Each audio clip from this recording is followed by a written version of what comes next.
मैले नि भाडा लिएर जान्छु तैँले बोक्रा लिएर आइज है ल ल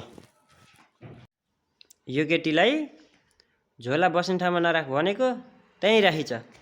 ए सरिता हजुर तँलाई झोला बस्ने ठाउँमा राख्नुहुन्न भने थाहा छैन उता राख्दैन त ल ल आज उटपट्याङ गर्नु पर्यो यो यसको ब्याग होइन त्यसको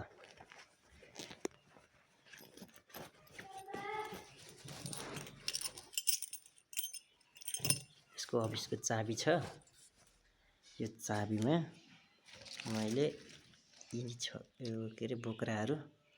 राखिदिन्छु त्यसपछि थाहा हुन्छ यहाँ बस्ने सिटा के राख्ने भन्ने कुरा थोरै कामिठो राखिहाल्नु पर्यो ज्यान लासी थाहा हुन्छ नि बल्ल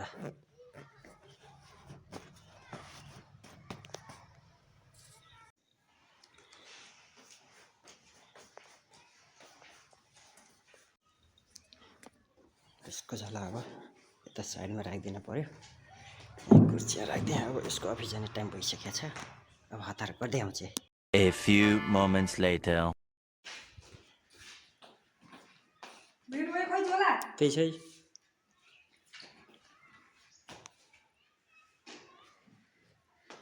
म गएँ म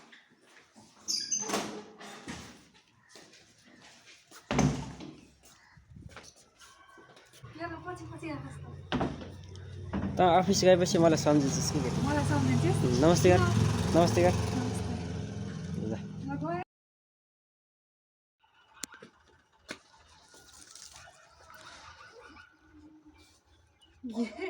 के गरे कमलीले आज अफिस भन्थ्यो